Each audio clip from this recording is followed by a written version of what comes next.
Bismillah, assalamualaikum warahmatullahi wabarakatuh.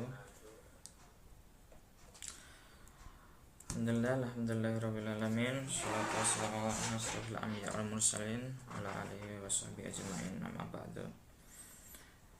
Alhamdulillah teman-teman, hari ini bisa bertemu kembali. Hari ini kita akan bicara tentang pengumpulan data kualitatif.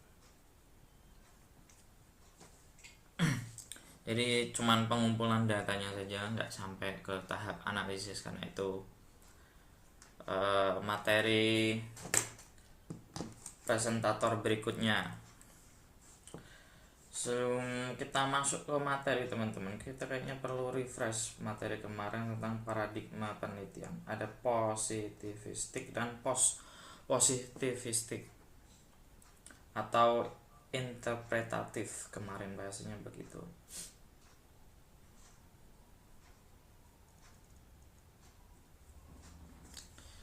Jadi teman-teman, kemarin saya ikut datang ke sidang terbuka. Ada dua doktor yang akan dikukuhkan waktu itu, diuji pada waktu itu, yaitu saya nggak tahu namanya ya, cuman saya tahu personalnya dan tahu penelitiannya. Yang satu tentang kualitatif dan yang satunya tentang kuantitatif dan kualitatif, mixed method. Jadi kualitatif dulu baru kuantitatif. Saya ikut yang bagian mixed method tersebut. Kalau teman-teman mengamati dan pernah berkunjung atau datang ke uji kuantitatif ya, uji skripsi kuantitatif, atau malah teman-teman sendiri kuantitatif, itu kayak merasa aman. Jadi yang diuji itu kayak merasa aman, merasa tiada kesulitan karena datanya sudah pasti. Hukum angka itu kan sudah pasti teman-teman. Tapi bagi orang-orang kualitatif seperti saya, kuantitatif itu terasa hampa begitu ya. Kita baca, oh tingkat partisipasinya 70% misalnya. Ya udah sampai di situ aja. Lalu yang 30% kemana? Nah itu adalah ranah kualitatif yang harus mencari semuanya secara menyeluruh begitu. Kurang marem aja kalau kuantitatif kalau menurut saya, makanya saya pilih materi kualitatif. Tapi alhamdulillah kuantitatif juga metode ilmiah, kualitatif juga metode ilmiah begitu. Jadi kualitatif ini adalah penantang baru kuantitatif dalam sejarahnya begitu. Lalu kita ke materi yang berikutnya, yaitu apa sih kuantitatif dan kualitatif. Jadi paradigma kualitatif dan kuantitatif itu berbeda teman-teman. Kuantitatif itu bermakna tunggal, sedangkan kualitatif bermakna ganda, seperti yang telah diterangkan oleh Dr. Maksum kemarin pada waktu kuliah. Ketika kita melihat orang menangis, kuantitatif melihat orang menangis itu ya berarti dia sedih gitu, berarti dia sedang mengalami sesuatu yang tidak menyenangkan. Sedangkan kualitatif itu berbeda teman-teman. Oh bisa jadi dia sedih dong, bisa jadi dia nggak sedih tapi saking bahagianya sampai menangis begitu. Begitupun sebaliknya. Dan begitulah kualitatif dan kuantitatif melihat data. Satunya bermakna tunggal, satunya bermakna ganda begitu. Jadi di kuantitatif itu realitas itu dipandang sebagai satu hal yang tidak mempengaruhi hal lain. Jadi begini teman-teman. Sedangkan kalau kualitatif, realitas itu kompleks karena realitasnya itu manusia teman-teman. Biasanya kualitatif kan dipakai untuk melihat sosial, melihat psikologi begitu. Kalau kuantitatif bisa juga seperti itu, cuman sebagai perluasan saja. Bagusnya kuantitatif ini dipakai di penelitian yang luas, sedangkan kualitatif itu dipakai sebagai pendalaman dari penelitian tersebut.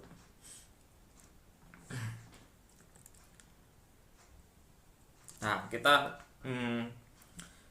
bahas tentang ini, yaitu bounding the territory. Sebagai peneliti kualitatif ya, karena kita bahas kualitatif karena materi saya kualitatif, seorang peneliti kualitatif pemula yang baik itu adalah peneliti kualitatif yang bounding the territory, memberi sekat atau memberi batas pada penelitian kita. Di sini ada dua desain, yaitu desain longgar dan satunya desain ketat. Desain longgar itu gimana, teman-teman? Jadi desain longgar itu adalah, kita pakai analogi gampang aja ya. Biasanya Sugiono di bukunya itu menggunakan analogi kebun, teman-teman. Tapi di sini saya akan menggunakan analogi supermarket. Jadi teman-teman misalnya belanja bulanan, datang ke supermarket, datang tanpa membawa catatan belanja. Oh, aku mau belanja apa aja sih? Enggak, kita pokoknya masuk aja. Kita lihat sesuatu yang paling menarik lalu kita ambil. Tapi resikonya akan terjadi apa ya, kalau dalam kualitatif namanya data overload. Oh, kebanyakan data, kebanyakan yang kita ambil kan, kita menganggap sesuatu itu banyak yang menarik gitu. Ini cocok digunakan untuk penelitian yang memang meneliti sesuatu fenomena yang baru. Misalnya kita datang ke Papua, kita studi Muhammadiyah di Papua, kita studi apa ke Papua begitu. Yang masuk aja, pokoknya masuk, gak ada bonding. Kita masuk, atau wilayah terpencil lah, suku terpencil, kita datang ke situ tanpa ada embel-embel meneliti Muhammadiyah atau meneliti Islam, pokoknya kita masuk aja ke suku itu. Ya, kita masuk ke suku itu berarti kita menerapkan desain yang longgar, teman-teman. Kalau belum jadi peneliti yang kualitatif yang expert, jadinya ya teman-teman teman-teman malah kebingungan dengan data overload yang telah ditemui di lapangan begitu. Oh maaf, ini yang belum tak terangkan. Jadi desain ketat, teman-teman, desain ketat itu berarti kita memberikan sekat, memberikan, kalau analogi supermarket tadi, memberikan catatan belanja. Kita pakai catatan belanja, misalnya pakai itu batas ruang. Meneliti kepala sekolah di SMA Negeri 1 Surakarta, MAN 1 Surakarta, itu namanya batas ruang, teman-teman. Jadi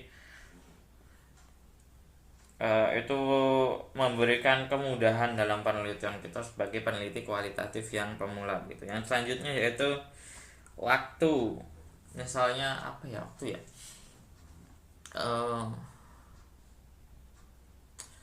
kita melihat kesetresan guru dalam waktu distribusi makan MBG misal, itu juga bisa. Itu kan waktunya pada saat distribusi makanan MBG aja.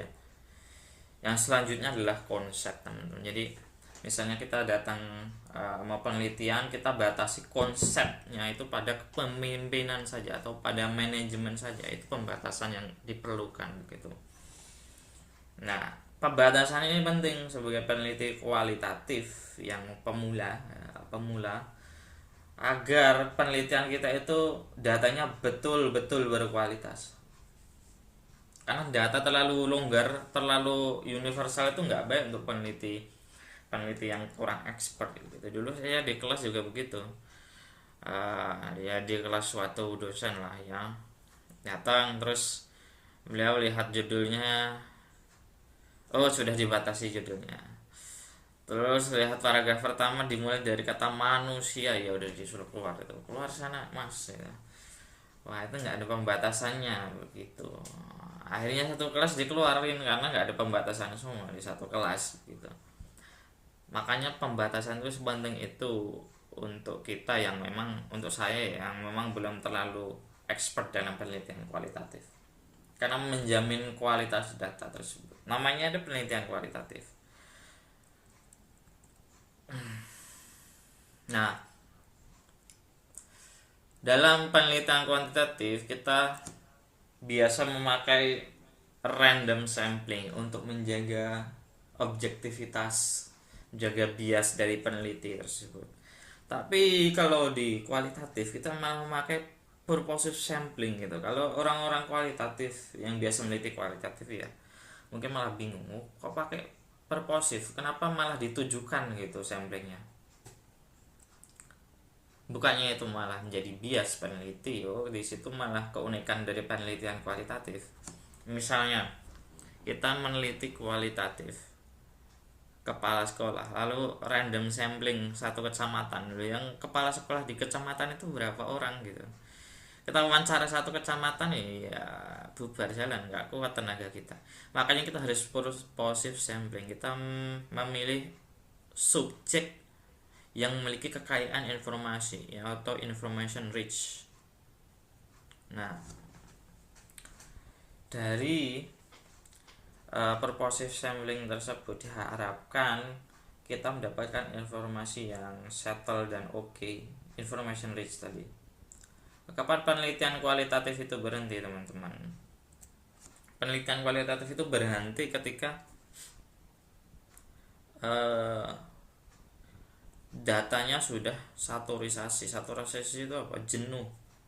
Data saturization kalau Creswell bilang di bukunya itu. Datanya sudah jenuh, nggak ada data baru. Misalnya, yang mana ya contohnya? Kita meneliti tentang perusahaan, di perusahaan misalnya tentang bagian sumber daya manusia, banyak yang dipecat di situ, ada 30 orang yang dipecat misalnya. Kita tanya ke partisipan pertama atau narasumber ya, namanya partisipan. Kita tanya, oh kita mendapatkan informasi yang menarik. Kita tanya ke orang kedua, oh kita tambah terkejut. Ketiga kita terkejut lagi, oh ternyata ada data baru lagi.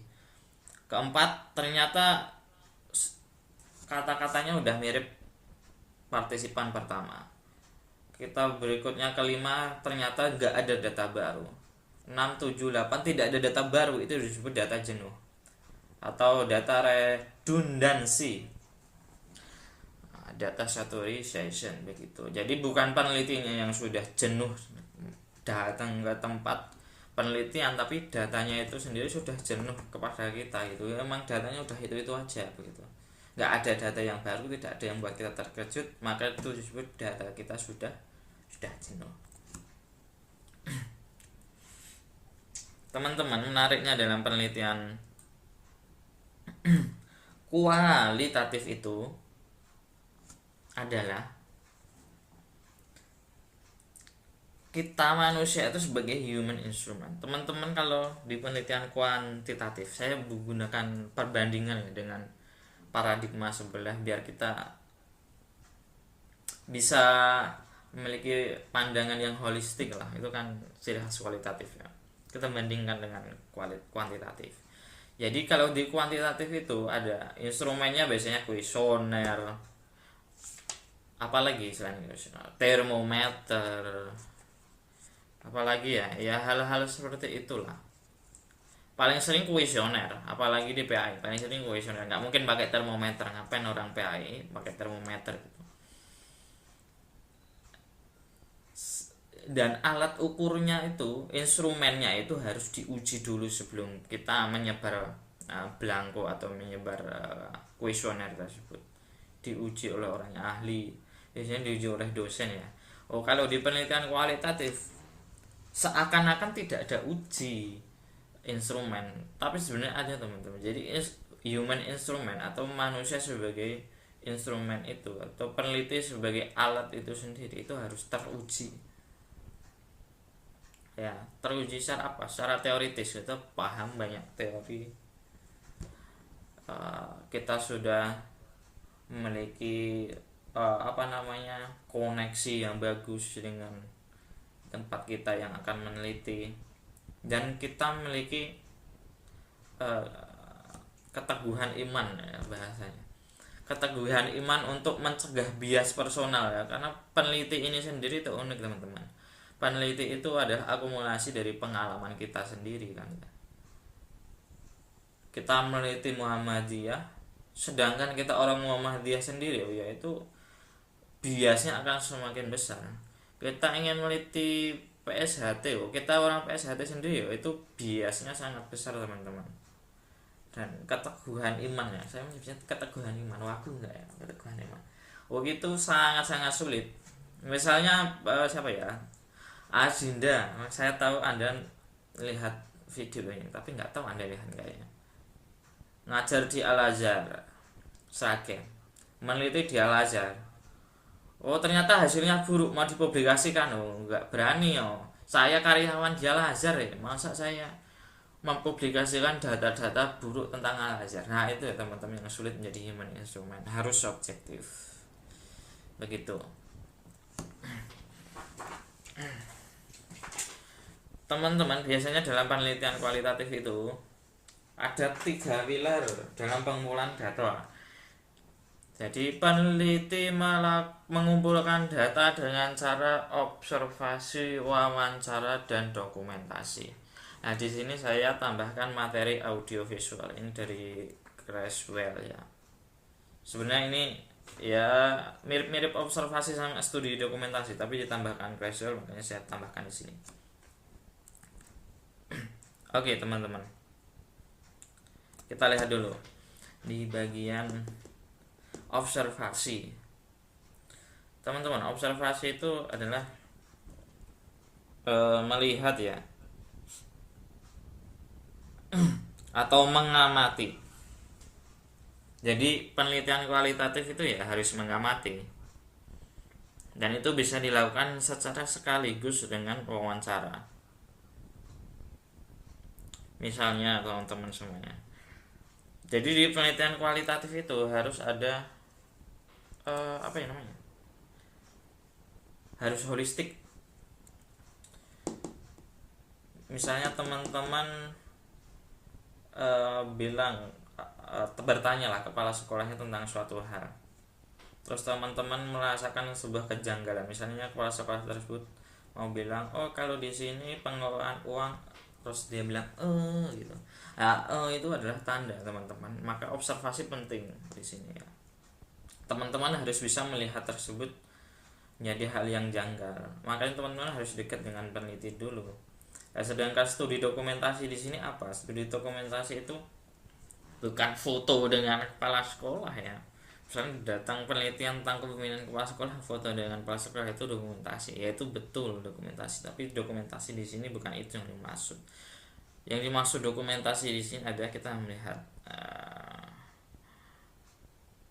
sirkulasi dana, debit and credit sekolahan, lalu melihat RPP, kwitansi pembayaran. Itu namanya studi dokumentasi itu. Lalu yang selanjutnya adalah materi audiovisual.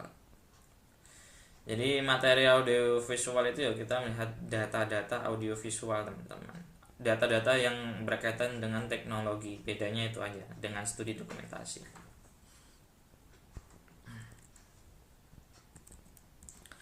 Dan selanjutnya yaitu kita melihat tentang bagaimana sih peneliti itu terlibat dalam penelitian. Yang pertama adalah partisipasi melengkap, melebur sepenuhnya ya. Tapi resikonya apa? Resikonya going native ya. Kita kehilangan objektivitas kita. Misalnya kita datang ke suatu tempat, suatu komunitas, datang kita udah melebur di situ sudah berbulan-bulan, sudah minum bersama, makan bersama, mandi bersama. Maksudnya mandi bersama itu bukan negatif ya. Mandi bersama itu ya kita mandi di tempat yang sama gitu, tapi waktunya berbeda. Oh, kita merasakan kehidupan sebagai mereka, sebagai anak pang misalnya. Oh itu bagus, kita mengorak informasi itu bisa oke. Tapi kita beresiko kehilangan objektivitas karena sudah merasa terbonding dengan lokasi tersebut begitu. Nah, yang selanjutnya partisipasi sebagai pengamat gitu. Kita datang ke tempat tersebut, bilang bahwasanya oh saya ini peneliti gitu. Jadi kita sudah intensif ya, tapi kita tetap menyebut kalau diri kita peneliti gitu. Kita juga melakukan hal-hal yang sama seperti komunitas tersebut. Tapi bedanya dengan partisipasi lengkap adalah kita mengaku sebagai peneliti begitu. uh, partisipasi sebagai pengamat. Nah, apa itu ya? Partisipasi sebagai pengamat itu berarti ini yang biasanya maksimalnya dilakukan oleh peneliti S1 itu ini. Kita datang gitu, datang ke acaranya kepala sekolah sedang memimpin rapat misalnya. Datang sedang memimpin upacara misalnya. Oh, itu sebagai pencatatan ya. Sorry, itu sebagai pengamatan sebagai partisipan. Oh, kita udah maksimal banget dong. Merasa S1 di sini tuh udah maksimal banget itu sebagai pengamat sebagai partisipan. Biasanya itu yang terakhir ini pengamat penuh ya. Jadi kita datang itu enggak pelenggu gitu. Kita datang cuma sekali. Pengamat itu sebagai kejauhan tanpa interaksi ya. Dari kejauhan tanpa interaksi. Oh, ini bagus dalam menjaga objektivitas tapi kehilangan perspektif, yaitu kedalaman perspektif, teman-teman. Ini bagus sebagai menjaga objektivitas kita, cuman kita akan kehilangan kedalaman sendiri, padahal kedalaman adalah inti dalam penelitian kualitatif. Teman-teman, ada teknik di sini, ada alat perekaman utama yang biasanya saya itu kalau penelitian kualitatif itu pertama saya rekam. Kalau zaman dulu belum ada rekaman, belum kepikiran mau ngerekam ya, biasanya dicatat gitu. Kalau sekarang kan udah oke. Kalau dulu catatannya itu harus ada dua, catatan utama yang memang mengatakan apapun yang dikatakan oleh partisipan atau narasumber, dari mulai berdaham dari mulai kata itu juga harus dicatat. Lalu catatan reflektif ini adalah intuisi peneliti. Misalnya kita nyatet di sebelah catatan deskriptif tadi. Lalu catatan reflektif ini membuat tanda kutip ya. Oh, ini kepala sekolah sedang menyembunyikan anggarannya yang memang nggak lancar gitu. Nah, itu namanya catatan reflektif. Tapi kalau di kita kan nggak canggih ya, pakai HP ditaruh gitu. Ditaruh, kita ngerekam. Bahkan setelah kita rekam pun itu bisa kita proses tulisannya menjadi transkrip lengkap di AI gitu. Tolong transkripkan wawancara saya ini jadi transkrip yang lengkap.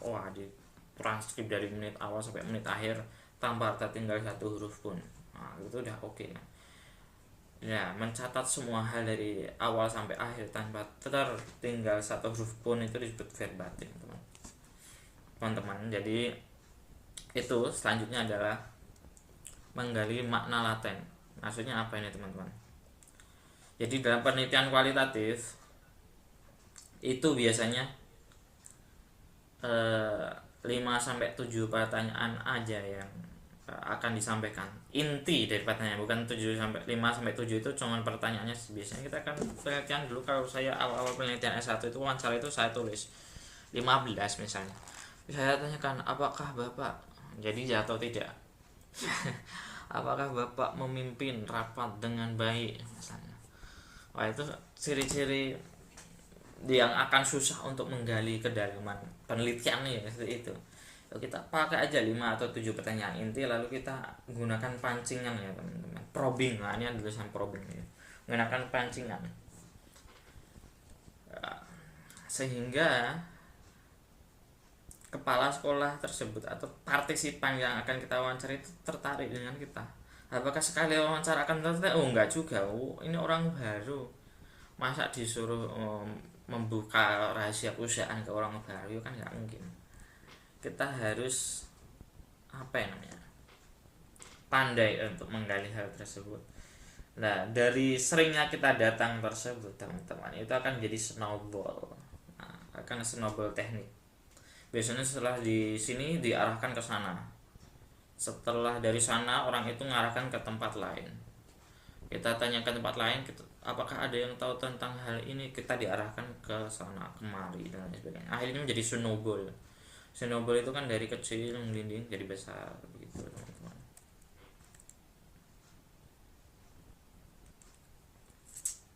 Oh, ini sudah saya terangkan tadi. Lalu selanjutnya adalah triangulasi. Biasanya dalam penelitian kualitatif ini yang sering digunakan ya triangulasi ini. Untuk validitas data, peneliti menggunakan triangulasi teknik sumber dan waktu yang dikemukakan oleh Melis and Haberman. Biasanya begitu teman-teman. Tapi pertanyaannya teman-teman, sebelum kita masuk ke triangulasi ya, apa kita masuk triangulasi dulu? Kita masuk triangulasi dulu lah. Triangulasi itu adalah tiga teknik utama ya teman-teman. Pertama teknik, terus sumber, lalu waktu. Misalnya udah mau habis 9 menit lagi. Oke, sorry. Jadi teknik sumber dulu. Sumber kita pakai 5 sumber yang berbeda. Itu udah triangulasi sumber yang berbeda. Kita melihat kepemimpinan kepala sekolah di satu tempat. Kita tanya kepala sekolah tersebut. Lalu kita tanya ke staf di bawahnya. Lalu kita tanya orang lain lagi, misalnya siswa. Itu namanya triangulasi sumber. Triangulasi teknik kita apa ya? Kita menggunakan teknik yang berbeda dalam wawancara atau dalam menanyai partisipan tersebut. Triangulasi waktu ini adalah waktu yang berbeda. Misalnya kita datang ke satu sumber dalam waktu yang berbeda. Dalam penelitian kualitatif, kita harus datang berkali-kali ke tempat itu, sehingga para partisipan atau narasumber itu menganggap kita hal yang biasa di situ. Ya, itu tandanya kita udah mau jenuh datanya. Itulah dalam studi dokumentasi atau literatur review, validitas datanya bagaimana? Biasanya digunakan adalah resist persistent atau ketekunan. Biasanya ditulis di ini ya, di jurnal itu, di artikel itu, untuk memvalidasi data atau memastikan data ini adalah data yang valid. Peneliti melakukan pendalaman, pengamatan, dan melakukan ketekun atau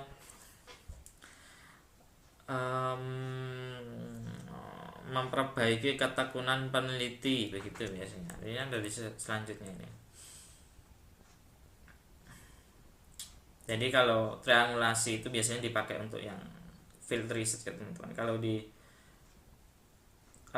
di studi literatur biasanya dipakai adalah sumber aja. Kita pakai sumber yang berbeda datang, itu namanya studi. Kalau literatur review bisa semuanya. Maaf yang ini. Nah ini. Di sini kualitatif yang dipakai biasanya studi dokumentasi saja. Nggak bisa wawancara ke buku. Lanjut ke validitas. Jadi teman-teman, ada biasanya kalau Creswell itu harus memakai minimal 1 atau 2 lah, tidak usah semuanya untuk validitas data, keabsahan data tersebut. Yang pertama adalah kredibilitas. Kalau di kuantitatif itu validitas internal ya, transferabilitas, yaitu mengalihkan ability penelitian kita ke tempat lain. Misalnya berhubung waktunya udah mepet di ya, tinggal 6 menit. Jadi kita harus, tapi bukan kita yang menguji, orang lain yang baca paper kita yang menguji. Misalnya kita meneliti tentang efektivitas, tapi nggak bisa diwawancarin ya pohonnya. Pondok aja, kita pakai analogi pondok. Jadi kita melihat kepemimpinan pondok modern, melihat teorinya ini bla bla bla, hasilnya ini, lalu kita alihkan penelitian tersebut ke pondok modern yang lain. Apakah bisa mengakomodir? Kalau bisa berarti namanya itu transferability. Validitas eksternal. Reliabilitas yaitu dependabilitas kalau di kualitatif, yaitu melihat apakah penelitian kita itu konsisten pada proses metodologi. Konfirmabilitas itu kayak audit, teman-teman. Misalnya ada orang yang membaca penelitian kita, hasilnya ini, lalu ke belakang lagi, mana ini data mentahnya, data mentah udah jadi, terus orang itu datang kepada kita, datang ke sekolahan yang tempat kita meneliti, itu namanya konfirmabilitas. Jadi runtut dari depan ke belakang, itu konfirmabilitas.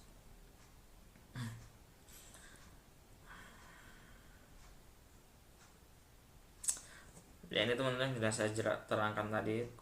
Untuk peningkatan ketekunan, biasanya di studi literatur teman-teman yang dipakai itu ini peningkatan ketekunan ini. Perpanjangan pengamatan itu apa? Jadi kita melihat waktu. Jadi kita kalau datang di situ baru sekali itu belum perpanjangan pengamatan, minimal dari tadi sampai orang-orang di tempat itu paham bahwa kita di situ itu hal yang biasa gitu. Peningkatan ketekunan ya, misalnya kita studi literatur, membaca buku tersebut itu dengan cara main. Biasanya kalau di buku-buku di penelitian ya, findings main idea, findings main topik, lalu melihat latar belakang penulis, melihat sosial politik penulis, begitu. Itu namanya perpanjangan ketekunan. Lalu adalah cepat saja teman karena waktunya sudah habis, member checking. Ya, analis kasus negatif ini bisa dibaca sendiri. Jadi adalah proaktif memburu data yang anomali yang dikonfirmasi pada awal. Jadi memburu data yang tidak sesuai dengan data kita di awal. Selanjutnya adalah bahan referensi. Kita memiliki backup objektif, misalnya sebuah teori atau apa dan lain sebagainya. Untuk member checking ini teman-teman, kita misalnya habis wawancara ke kepala sekolah, kita datang lagi menyerahkan hasil catatan kita ke partisipan tersebut. Nah, itu memang tantangan tersendiri. Selanjutnya adalah peer reviewing, ya, diuji oleh kolega, teman sendiri. Peer review, gampangnya gitu. Nah, ini adalah transferabilitas, dependabilitas, dan konfirmabilitas. Sudah saya jelaskan di awal tadi. Nah, ini verifikasi lanjutan oleh Miles and Haberman, yaitu memeriksa representativitas, memeriksa pengaruh penelitian, menimbang bobot bukti, makna pecilan atau outliers. Jadi di kualitatif outliers itu penting. 70% penjualan kita sukses dan laku itu. Kalau di kuantitatif ya udah sukses dan laku, 30%-nya ya tidak tahu. Kalau di kualitatif 30% itu perlu dicari. Menyingkatkan hubungan palsu, sengaja membangun hipotesis tandingan untuk diadu dengan data mentah gitu. Jadi ya kita menyiapkan hipotesis palsu yang tidak sesuai dengan data yang kita dapatkan. Ini daftar pustakanya pun. Saya pakai 3 buku dari Craigwell, dari Research Design Qualitative and Quantitative and Mixed Method Approach dari Sage Publisher. Ini yang edisi kelima ya. Lalu ada Miles and Haberman, judulnya Qualitative Data Analysis and Expanded Source Book. Ini yang terbitan kedua. Lalu bukunya Sugiono tentang metode penelitian pendidikan pendekatan kuantitatif, kualitatif, dan R&D. Ini buku yang paling sering dipakai oleh mahasiswa di Indonesia. Oke. Matur nuwun. Jadi kalau ada yang ingin ditanyakan, teman-teman bisa ditanyakan di kolom komentar.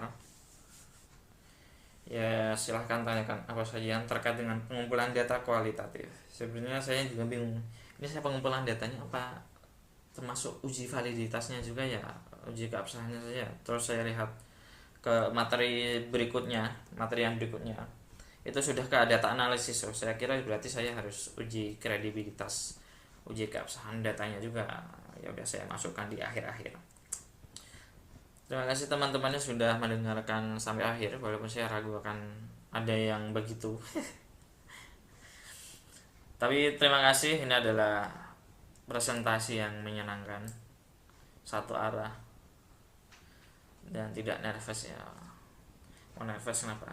Ada apa, saya cuman laptop dan notebook saja. Akhirul kalam, assalamualaikum warahmatullahi wabarakatuh.